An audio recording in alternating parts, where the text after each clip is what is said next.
नमस्कार दोस्तों, आपका अपना चैनल हिंदी जंक्शन पर स्वागत है। मैं परवेश कुमार सिन्हा आज फिर आपके लिए एक नए वीडियो लेकर उपस्थित हुआ हूं। अगर आप इस चैनल पर नए हैं तो चैनल को सब्सक्राइब कर दें और बेल आइकन को दबा दें ताकि मेरे आने वाले वीडियो का नोटिफिकेशन आपको मिलता रहे। और साथ ही दोस्तों में ज़्यादा से ज़्यादा शेयर करें ताकि हमें एक मोटिवेशन मिलता रहे। दोस्तों, आज का जो टॉपिक है वो आधुनिक काल यानी काव्य खंड के हिसाब से द्विवेदी युग को हम लोग पढ़ेंगे। इसमें आधुनिक काव्य खंड जो है काव्य का, उसमें द्विवेदी युग के बारे में इसमें हम लोग जानेंगे कि उसके जो रचनाकार कौन हुए, कब से उसका जो है शुरुआत हुआ और उसकी जो है प्रमुख पंक्तियाँ और प्रवृत्तियाँ क्या थी। इन सारी चीज़ों को इस वीडियो में हम लोग देखेंगे। ये वीडियो बीपीएससी शिक्षक भर्ती जो आने वाली है उसमें जो टीजीटी और पीजीटी यानी 6 से लेकर 12 तक हिंदी विषय के जो तैयारी कर रहे हैं उसी के लिए ये बनाया गया है।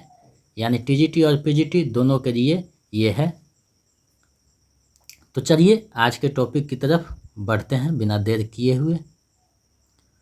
दोस्तों, हिंदी टीजीटी और पीजीटी दोनों या फिर किसी एक का कोई भी तैयारी कर रहे हैं तो सभी की दृष्टि से ये वीडियो को बनाया गया है। टीजीटी का जो है क्वेश्चन पैटर्न थोड़ा सलो रहता है और पीजीटी का थोड़ा हाई रहता है, तो मैंने इसको पीजीटी के हिसाब से बनाया है ताकि आपका टीजीटी आराम से हो सके। तो आप लोगों को ये चिंता करने की नहीं आवश्यकता है कि ये टीजीटी का है या पीजीटी का, ये दोनों के लिए बनाया गया है। तो आप इस दुविधा में न रहें, लेकिन मुख्यतः केंद्रित है पीजीटी पे। ये पीजीटी का कड़ा से चल रहा है। आज हम लोग द्विवेदी युग काव्य खंड के बारे में पढ़ेंगे, जानेंगे। अगर मेरे टेलीग्राम चैनल पे नहीं जुड़े हैं तो जुड़ जाइए, जिसका लिंक वीडियो के डिस्क्रिप्शन में दिया हुआ है। वहाँ पे कुछ पीडीएफ दिया गया है और आगे भी दिया जाएगा, और प्रत्येक दिन जो है क्वेश्चन वहाँ दिया जाता है। तो आप लोग उससे जुड़ कर अपनी तैयारी को मजबूती प्रदान करें, देखें कि कितना जो है हम सही करते हैं। अब हम लोग बढ़ते हैं टॉपिक की ओर। इसमें हम लोग जो है काव्य खंड द्विवेदी युग की जो काव्य की दृष्टि है उससे हम पढ़ेंगे। नाटक निबंध को जो है हम नाटक वाले जो टॉपिक होगा उसमें हम लोग द्विवेदी युग में कौन कौन से नाटक, कहानी, उपन्यास, ये सब जो हुए उपन्यास, नाटक आदि का टॉपिक में हम लोग देखेंगे। क्योंकि यहाँ जब रखते उसको तो बहुत पेचीदा हो जाता, तो मैंने टॉपिक को छोटा किया है, इसलिए यहाँ सिर्फ काव्य दृष्टि से हम लोग देखेंगे। तो चलिए देखते हैं। आधुनिक काल का द्वितीय भाग द्विवेदी युग के नाम से जाना जाता है। इसका समय सामान्यतः 1900 ईस्वी से 1920 ईस्वी तक माना जाता है। द्विवेदी युग का नामकरण आचार्य महावीर प्रसाद द्विवेदी के नाम पर हुआ। सरस्वती पत्रिका के प्रकाशन वर्ष से द्विवेदी युग का आरंभ स्वीकार किया गया। डॉक्टर नगेंद्र ने द्विवेदी काल को जागरण सुधारकार नाम दिया और इसकी समय अवधि 1900 ईस्वी से 1918 तक माना।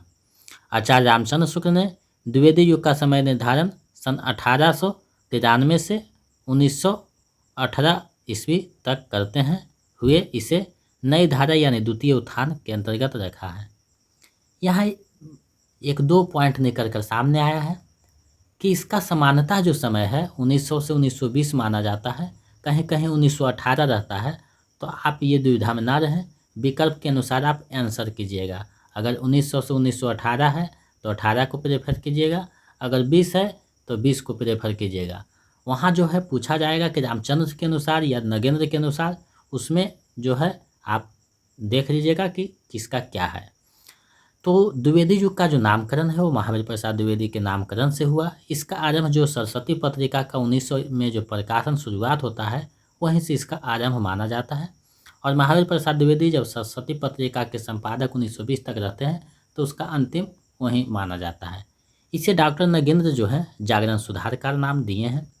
तो ये चीज़ें जो है महत्वपूर्ण था। रामचंद्र शुक्ल जो है इसे नई धारा का द्वितीय उत्थान कहते हैं। अब हम लोग जो है आगे बढ़ते हैं। द्विवेदी युग के प्रमुख कवि है उसको हम लोग बारी बारी से देखते हैं, क्योंकि प्रमुख कवियों को देखना जरूरी होता है, वहाँ से प्रश्न ज़्यादा पूछे जाते हैं। तो हम लोग परीक्षा की दृष्टि से पढ़ रहे हैं। हमें बुद्धिमान बनना है, ना कि विद्वान। तो हम लोग जो है महत्वपूर्ण बिंदुओं को देखेंगे और समझेंगे। तो पहला है श्रीधर पाठक। इनका जन्म 1859 ईस्वी तथा मृत्यु 1928 ईस्वी में हुआ। श्रीधर पाठक खड़ी बोली हिंदी के प्रथम कवि स्वीकार किए जाते हैं तथा साथ ही वे खड़ी बोली के प्रथम स्वच्छंदतावादी कवि भी माने जाते हैं। यानी स्वच्छंदतावादी कवि का जब चर्चा होगा तो प्रथम जो है श्रीधर पाठक का नाम आएगा। श्रीधर पाठक का जो प्रमुख रचना है वो है मनोविनोद, गुणवंत हेमंत, जगत सच्चाई सार, कश्मीर सुषमा, देहरादून, भारत गीत, वनाष्टक, स्वर्गीय वीणा, धन विजय, सांध्य अटन। ये सारे जो है इनकी जो है मौलिक रचना है। और इनकी जो प्रमुख अनुदित रचना यानी अनुवाद किया हुआ रचना है वो है ऋतु संहार, एकांतवासी योगी, उजरग्राम, श्रांत पथिक। ये जो है वो अनुवादित किया हुआ रचना है। तो आप लोगों को इसको 1-2 बार देख लीजिएगा तो समझ में आ जाएगा। कश्मीर सुषमा और मनोविनोद ब्रजभाषा में लिखा गया है। श्रीधर पाठक द्वारा खड़ी बोली में रचित प्रथम कविता गुणवंत हेमंत तथा एकांतवासी योगी खड़ी बोली का प्रथम पुस्तक माना जाता है। यहाँ टाइपिंग मिस्टेक थोड़ा सा हुआ है, प्रथम हो जाएगा। इसको सुधार कर आपको PDF दिया जाएगा। PDF का रजिस्ट्रेशन हो सकता है आज से स्टार्ट हो, तो आपको वीडियो के माध्यम से बताया जाएगा। और उसके लिए आपको क्या करना है ये सारी चीज़ वीडियो में बताया जाएगा और साथ ही पुस्तक भी बताया जाए कि कौन सी पुस्तक आपको खरीदनी है। अगले जो कवि हैं वो महावीर प्रसाद द्विवेदी हैं, जिनके नाम पर द्विवेदी युग पड़ा है। तो द्विवेदी जी का जन्म 1864 ईस्वी में और मृत्यु 1938 ईस्वी में हुआ था। इनकी मौलिक तथा अनुदित ग्रंथों की संख्या लगभग 80 है। ये 1903 से 1920 तक सरस्वती पत्रिका के संपादक रहे। अब यहाँ पे प्रश्न उठता है कि पत्रिका के बारे में आप क्यों नहीं बता रहे हैं। तो मैं ये स्पष्ट कर देना चाहता हूँ कि जब हम पत्रिका के बारे में पढ़ेंगे तो उसमें हम भारतेंदु युग की पत्रिका, द्विवेदी युग की पत्रिका, समकालीन पत्रिका, ये चीज़ों को हम लोग वहाँ सभी को एक साथ पत्रिका वाले सेक्शन में देखेंगे। क्योंकि यहाँ जब हम उस सभी चीज़ों को डालते तो बहुत पेचीदा हो जाता। उपन्यास का जब चर्चा करेंगे तो वहाँ उपन्यास देखेंगे कि द्विवेदी युग में कौन सा उपन्यास लिखा गया है। तो इस दृष्टि से मैंने उस सभी चीज़ों को यहाँ छोड़ा है, सिर्फ काव्य का मैं यहाँ चर्चा कर रहा हूँ। द्विवेदी युग की प्रमुख मौलिक रचना काव्य मंजूषा, सुमन, कन्यकुब्ज, अवरविराप, कविता कराप आदि है। और अनुदित रचना जो अनुवाद किया हुआ है वो बिहार वाटिका, स्नेहमाला, ऋतु तरंगनी, गंगा लहरी, कुम्हार संभव सार, ये जो है अनुदित रचना है। यहाँ से प्रश्न पूछा जा सकता है कि इसमें से कौन सी अनुदित रचना है, कौन सी मौलिक रचना है। तो ये चीज़ों को आपको 1-2 बार देखने से ध्यान में आ जाएगा, इसको देखते रहिएगा। महावीर प्रसाद द्विवेदी ने गद्य और पद्य दोनों के लिए खड़ी बोली में सामान्य बोलचाल की भाषा को प्राथमिकता देने का वकालत किया। रामचंद्र शुक्ल का कथन है, हम पंडित महावीर प्रसाद द्विवेदी को पद्य रचना की एक प्रणाली के प्रवर्तक के रूप में पाते हैं। रामचंद्र शुक्ल का जो भी कथन है वो बहुत ही महत्वपूर्ण है, तो हम लोगों को इसको अच्छे से देखना है। आगे जो कवि हैं वो अयोध्या सिंह उपाध्याय हरिऔध हैं। इनका जन्म 1865 ईस्वी, मृत्यु 1947 ईस्वी में हुआ। इन्हें गणपति चंद्र गुप्त ने आधुनिक काल का सूरदास कहा है। इन्हें जो है गणपति चंद्र गुप्त ने आधुनिक काल का सूरदास कहा है। इनके द्वारा 3 महत्वपूर्ण प्रबंध काव्य लिखा गया जो है, ये जो प्रबंध काव्य है इसको जो है परीक्षा में पूछ दिया जाता है, तो इसलिए मैंने यहाँ इसको विस्तार से लिखा है। तो सबसे पहला रचना प्रिय प्रवास है, जिसका प्रकाशन 1914 ईस्वी में हुआ। इसमें कुल 17 सर्ग हैं और ये कृष्ण के जीवन पर आधारित हैं। दूसरा पारिजात है, जिसका प्रकाशन 1937 ईस्वी में हुआ। इसमें कुल 15 सर्ग हैं, ये आध्यात्मिक और धार्मिक विषयों पर केंद्रित है। तीसरा जो है वैदेही वनवास है, इसका प्रकाशन 1941 ईस्वी में हुआ। इसमें 18 सर्ग है और ये राम के जीवन पे आधारित हैं। तो ये चीज़ें आपको समझ में आ गई। जो महत्वपूर्ण प्रबंध काव्य था प्रश्न की दृष्टि से उसे मैंने स्पष्ट किया। प्रिय प्रवास को खड़ी बोली हिंदी का प्रथम महाकाव्य माना जाता है। इसका पहला नाम ब्रांजागना विराप था। ये चीज़ आपको ध्यान में रखना है। हो सकता है पूछ दे कि प्रिय प्रवास का जो है प्रारंभिक नाम क्या था, तो ये आपको ध्यान में रखना है। हरिऔध जी की जो प्रमुख काव्य है वो कृष्ण शतक, रसिक रहस्य, रसकरस, ग्राम गीत, प्रेम प्रपंच, चोखे चौपदे, चुभते चौबते, फूल पत्ते, कर्पदता आदि है। इनकी और सारी रचनाएं हैं जो हम किताब पर रेफर करेंगे, उसमें एक बार देख लीजिएगा, क्योंकि जो महत्वपूर्ण था उसी को मैंने यहाँ समाहित किया है, क्योंकि टॉपिक इतना लंबा हो जाता कि बहुत पेचीदा हो जाता है, इसलिए मैंने इसको जो परीक्षा की दृष्टि से महत्वपूर्ण था उसी को मैंने यहाँ समाहित किया है। अब हम लोग मैथिली शरण गुप्त के बारे में पढ़ेंगे, जो द्विवेदी युग के बहुत ही प्रसिद्ध और महत्वपूर्ण कवि हैं। इनका जन्म 1886 ईस्वी को चिरगांव झांसी में हुआ था और मृत्यु 1964 में हुआ था। महात्मा गांधी ने मैथिली शरण गुप्त को राष्ट्रकवि की उपाधि दी और रामचंद्र शुक्ल ने इन्हें सामंजस्यवादी कवि कहा है। ये चीज़ें निकल कर आगे कि राष्ट्रकवि जब मैथिली शरण गुप्त को कहा जाता है तो ये जो है महात्मा गांधी उपाधि दिए हैं।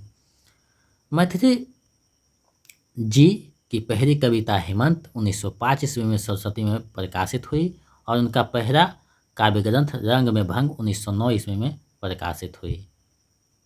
ये चीज़ें निकल कर आई कि प्रथम जो है वो हेमंत कविता है और प्रथम काव्य संग्रह रंग में भंग है। मैथिली शरण गुप्त ने रसिकेंद्र नाम से ब्रजभाषा की कविताएं लिखी तथा मधुप उपनाम से बंगला रचनाओं का अनुवाद किया। ये भी प्रश्न में पूछा जा सकता है, तो जो प्रश्न की दृष्टि से महत्वपूर्ण था उसी को मैंने यहाँ समाहित किया है। आप टीजीटी या पीजीटी किसी का भी तैयारी कर रहे हो तो उसके लिए ये महत्वपूर्ण है, या फिर आप नेट या EMRS पीजीटी का तैयारी कर रहे हैं उनके लिए भी महत्वपूर्ण है, क्योंकि आपका जो तैयारी है वो टीजीटी से नेट लेवल पर की जा रही है, तो सभी दृष्टि से ये महत्वपूर्ण है। गुप्त जी की जो प्रमुख रचना है उसको हम लोग देखते हैं, क्योंकि इनका रचना संसार बहुत विशाल है, तो जो महत्वपूर्ण था उसको मैंने यहाँ समाहित किया है, जो प्रश्न में हमेशा परीक्षाओं में पूछा जाता है। तो पहला जो है रंग में भंग है 1909 में, जयद्रथ वध है 1910 में, भारत भारती है 1912 में, बहुत ही प्रसिद्ध रचना है। किसान है 1917 में, पंचवटी है 1925 में, हिंदू है 1927 में, विकट भट्ट है 1929 में, साकेत है 1931 में, यशोधरा है 1932 में, द्वापर है 1936 में, विश्ववेंदा है 1942 में, जय भारत है 1952 में, विष्णुप्रिया है 1957 में, रत्नावली है 1960 में। ये जो है इनकी महत्वपूर्ण पुस्तक था जिसको मैंने यहाँ समाहित किया है। अब हम लोग आगे बढ़ते हैं और महत्वपूर्ण बिंदुओं को देखते हैं। गुप्त जी का यश का आधार जो है भारत भारती है। इसकी कथा वस्तु 3 भागों में विभाजित है। पहला अतीत खंड है, दूसरा वर्तमान है, तीसरा जो है भविष्यत खंड है। तो ये परीक्षा में पूछा जा सकता है कि कितने खंडों में विभाजित है भारत भारती, तो 3 खंडों में है। साकेत पाली भाषा का शब्द है जिसका अर्थ है अयोध्या। इसका नायक लक्ष्मण और नायिका उर्मिला है। ये 12 सर्गों में विभक्त है। साकेत के बारे में इतना काफ़ी है। इसका नायक और नायिका का बारे में पूछेगा तो आप बता सकते हैं, और 12 सर्गों में विभक्त है। भारत भारती के संबंध में रामचंद्र शुक्ल जो है वो लिखते हैं, पहले पहर हिंदी प्रेमियों का सबसे अधिक ध्यान खींचने वाली पुस्तक यही है। इसकी लोकप्रियता का आरंभ यह रहा है कि इसकी प्रतियां रातों रात खरीदी गई। ये जो पंक्ति है वो रामचंद्र शुक्ल लिखते हैं इनके बारे में। और जो है बच्चन सिंह इनके बारे में लिखते हैं कि हिंदी भाषा भाषी क्षेत्र में इतने व्याकरण स्तर पर राष्ट्रीय सांस्कृतिक चेतना जगाने का जो काम अकेले भारत भारती ने किया उतना अन्य पुस्तकों ने मिलकर भी नहीं किया। यानी इसकी श्रेष्ठता का प्रमाण आप देख सकते हैं कि कितनी है। सभी जो है आलोचक कितना विशाल बात यहाँ पे कहते हैं। अब हम जो है आगे बढ़ते हैं। द्विवेदी युग के जो अन्य कवि हैं और उनकी जो रचना है और उनका जो जीवन कार्य है उसको देखते हैं, क्योंकि यहाँ से प्रश्न पूछा जाता है कि इनकी कौन सी रचना है और उनका जन्म कब हुआ या जन्म की दृष्टि से सजाइए। तो ये दृष्टि को देखते हुए मैंने ये वीडियो में जो है ये टॉपिक को समाहित किया है। तो हम लोग बारी बारी से देखते हैं। जन्म के अनुसार ये जो है कार्यक्रम के अनुसार यहाँ दिया गया है, तो ये आप ध्यान में रखिएगा थोड़ा, तो समझ में आ जाएगा। नाथूराम शर्मा जो शंकर हैं, इनका जो है जन्म 1859 और मृत्यु 1932 ईस्वी में होता है। इनकी प्रमुख पुस्तक अनुराग रत्न, गर्भरंडा रहस्य, शंकर सरोज, शंकर सर्वस्व है। आगे जो है बाल मुकुंद गुप्त आते हैं। इनका जन्म 1865 में, मृत्यु 1907 ईस्वी में हुआ। इनकी रचना है स्फुट कविता। आगे जो है राजा भगवान दिन है, जिनके जन्म 1866 में, मृत्यु 1930 ईस्वी में हुआ। इनकी रचना है बीर छतराने, वीर बारक, वीर पचरथ, नवीन बीन। राय देवी प्रसादपूर्ण है, इनका जन्म 1868 ईस्वी में हुआ। इनकी रचना है स्वदेशी कुंडल, अमरतास, वसंत वियोग, धराधर धवन। रामचरित उपाध्याय हैं, जिनका जन्म 1872 में हुआ। इनकी रचना है राष्ट्र भारती, रामचरित, चिंतामणि, भारत भक्ति, देवदूत, विचित्र विवाह। तो ये इनकी प्रमुख रचनाएं थे। कुछ और कवि है, उनको हम लोग देख लेते हैं। कामता प्रसाद गुरु, जो व्याकरण के दृष्टि में बहुत प्रसिद्ध माने जाते हैं, वे भी कविता लिखे हैं, जिनका जन्म 1875 में हुआ। भौमासुर वध, पद्म पुष्पावली, विनय पचासा, दासी रानी, ये इनकी रचना है। गिरधर शर्मा जो नवरत्न है, उसका जन्म 1881 में हुआ। उनकी रचना मातृवंदना और हिंदी माघ है। गया प्रसाद शुक्ल स्नेही जी का जन्म 1883 में हुआ। इनकी रचना प्रेम पचीसी, कुसुमांजलि, राष्ट्रीय बीना, करुणा कदम्बिनी, ये है। रूपनारायण पांडे, उनका जन्म 1884 में हुआ। इनकी रचना पराग, दलित कुसुम, वन वैभव है। रामनरेश त्रिपाठी जी हैं, जिनका जन्म 1889 में हुआ। इनकी जो है रचना है मिलन, स्वप्न, पथिक, मानसी, कविता, कौमुदी। ये जो है महत्वपूर्ण कवियों का महत्वपूर्ण रचना था, जो परीक्षा की दृष्टि से महत्वपूर्ण था, उसको मैंने यहाँ समाहित किया। अब कुछ अन्य बिंदु है, महत्वपूर्ण बिंदु, उसको हम लोग देख लेते हैं। तो जगन्नाथ रत्नाकर ब्रजभाषा के कवि हैं, जो द्विवेदी युग में बहुत ही रचनाएं की, जो है हिंडोरा, हरिश्चंद्र, करकासी, श्रृंगार लहरी, गंगा अवतरण, उद्धव शतक। इनकी जो उद्धव शतक है वो बहुत ही प्रसिद्ध रचना है। मैथिली शरण गुप्त ने को द्विवेदी काल में हरिगीतिका छंद का बादशाह कहा जाता है।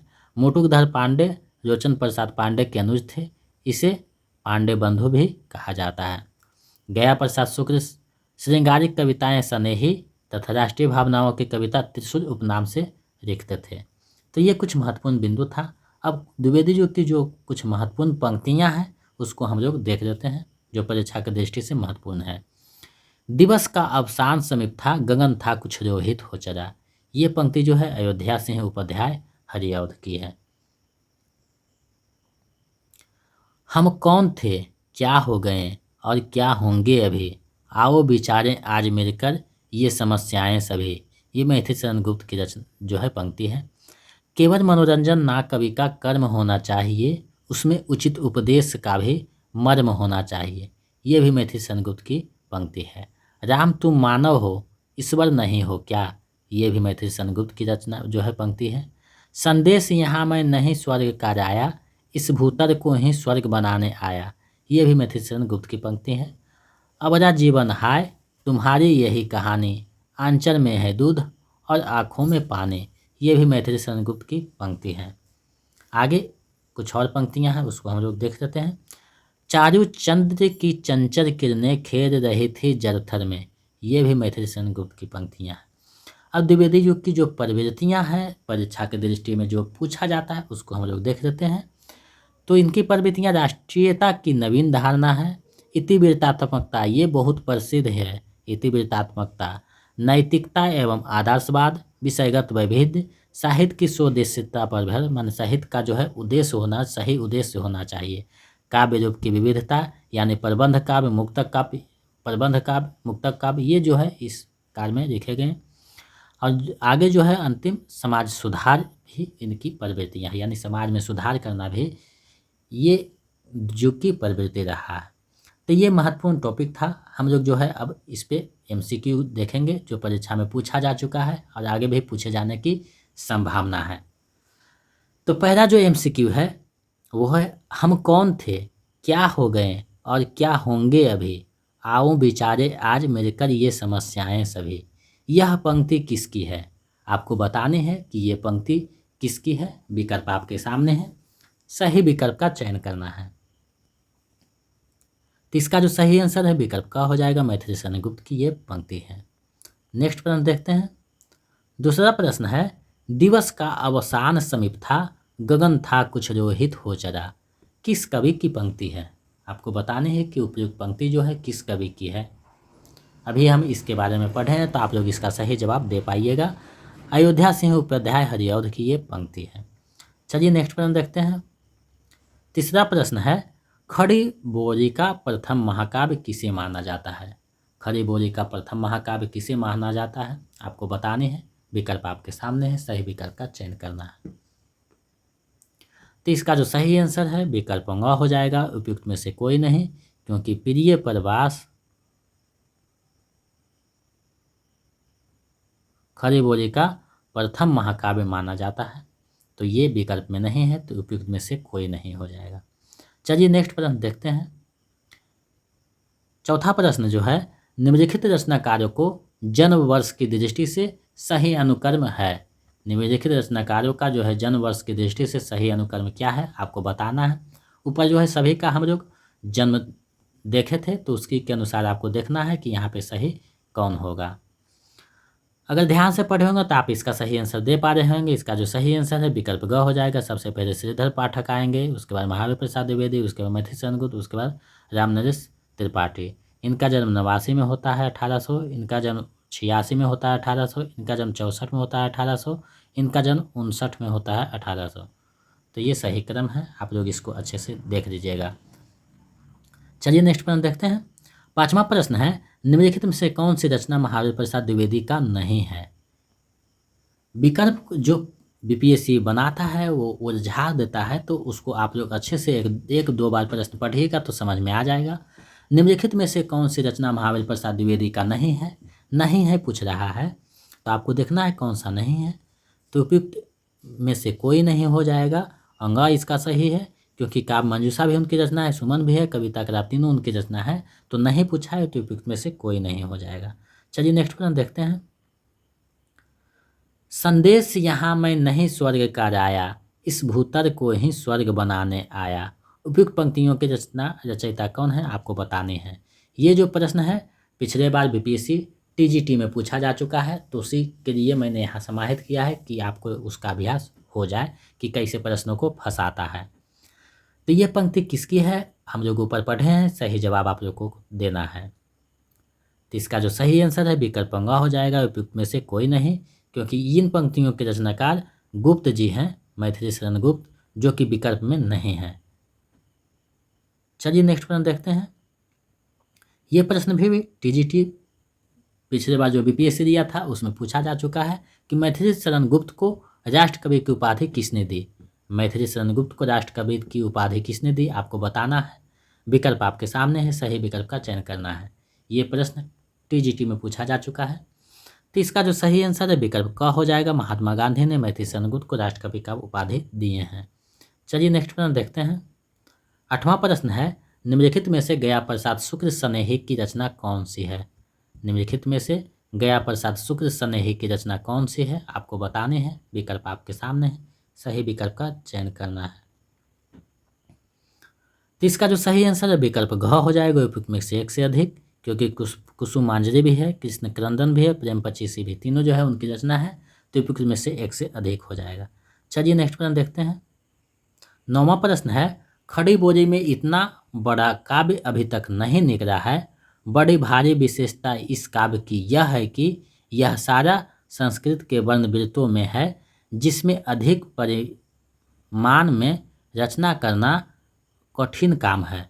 रामचंद्र शुक्ल ने यह मत किस ग्रंथ के लिए प्रकट किया है, आपको बताना है। यह मत रामचंद्र शुक्ल ने किस ग्रंथ के बारे में प्रकट किया है। तो आप लोग अगर थोड़ा सा देख रहे होंगे तो आप लोग सही से जवाब दे पाइएगा। ये जो विचार है वो प्रिय प्रवास रचना है हरिऔध की, उसी के बारे में ये रामचंद्र शुक्ल कहते हैं। तो इसका सही आंसर विकल्प ग हो जाएगा। चलिए इस वीडियो का अंतिम और 10वां प्रश्न देखते हैं। ये प्रश्न जो है पीजीटी में पूछा जा चुका है। पिछले बार जो बीपीएससी का एग्ज़ाम हुआ था उसमें जो है ये प्रश्न पूछा गया है, तो उसी के दृष्टि से मैंने इसको यहाँ सम्मिलित करने के लिए उपयुक्त समझा और सम्मिलित किया है। तो आप देख रहे हैं द्विवेदी युग की कविता की मुख्य प्रवृत्तियाँ क्या है, आपको बताने हैं। विकल्प आपके सामने है, सही विकल्प का चयन करना है। तो ऊपर जो है 4 दिया हुआ है, उसको आप सही ढूंढना है कि कौन सा हो जाएगा। तो हम लोग पढ़े थे कि समाज सुधार उनकी प्रवृत्तियाँ हैं, गीति काव्य की प्रचुरता ये नहीं रही है, स्वच्छंदवादिता भी नहीं है, इतिवृत्तात्मकता, ये जो 2 चीज़ें हैं। तो जिसमें ये विकल्प है आपको देखना है। तो ये विकल्प ग में है, क यानी 1 और 4 सही, यानी 1 और 4 सही है, तो विकल्प ग सही हो जाएगा। तो इसका जो सही आंसर है विकल्प ग होगा, यानी समाज सुधार और इतिवृत्तात्मकता इनकी प्रमुख प्रवृत्तियाँ रही हैं। तो ये आज का जो प्रश्न था उसको हम लोगों ने देखा, और मैं आशा करता हूँ कि ये आपकी परीक्षा के में महत्वपूर्ण भूमिका निभाएगी और आपकी तैयारी को मजबूती प्रदान करेगी। आज जो है आपको इस पीडीएफ के लिए क्या करना है वो वीडियो में बता दिया जाएगा आज, और कौन सी पुस्तक आपको खरीदनी है ये भी आपको आज बता दिया जाएगा। तो आज सारी चीज़ों का समस्या का आपका समाधान किया जाएगा कुछ हद तक, और आप लोग जो है वीडियो को देखते रहें, तैयारी में लगे रहें, क्योंकि हम लोगों के पास समय बहुत कम है। मैं कोशिश करूँगा कि जितना जल्दी टॉपिक को ख़त्म कर दिया जाए, और व्याकरण वाले सेक्शन को भी हम लोग देखेंगे, तो समय आपका जो है सिलेबस ख़त्म कर दिया जाएगा। और हम लोग जो है इस बार प्रैक्टिस सेट भी खूब करेंगे ताकि हम लोगों का अभ्यास अच्छे से हो सके। अगर मेरे टेलीग्राम चैनल पे आप नहीं जुड़े हैं तो जुड़ जाइए, जिसका लिंक वीडियो के डिस्क्रिप्शन में दिया हुआ है, हिंदी जंक्शन के नाम से बना हुआ है, और उसमें जुड़कर अपनी तैयारी को मजबूती प्रदान करें। और अगर कोई समस्या है तो मेरा व्हाट्सएप नंबर है 72 61 81 53 07। इस पे आप मैसेज करके अपनी समस्या का समाधान पा सकते हैं। हम कोशिश करेंगे आपकी समस्या का समाधान किया जाए। और कॉल नहीं कीजिएगा क्योंकि कॉल उठाने में हम असमर्थ हैं। अगर आप चैनल पर नए हैं तो चैनल को सब्सक्राइब कर दें, दोस्तों में शेयर करना ना भूलें, ताकि हमें दुगना उत्साह के जो है दोबारा उपस्थित होता रहूं और आपको जो है तैयारी में गति प्रदान करता रहूं। तो ऐसे ही सहयोग बनाए रखें। मिलते हैं एक नए वीडियो में। बहुत बहुत धन्यवाद।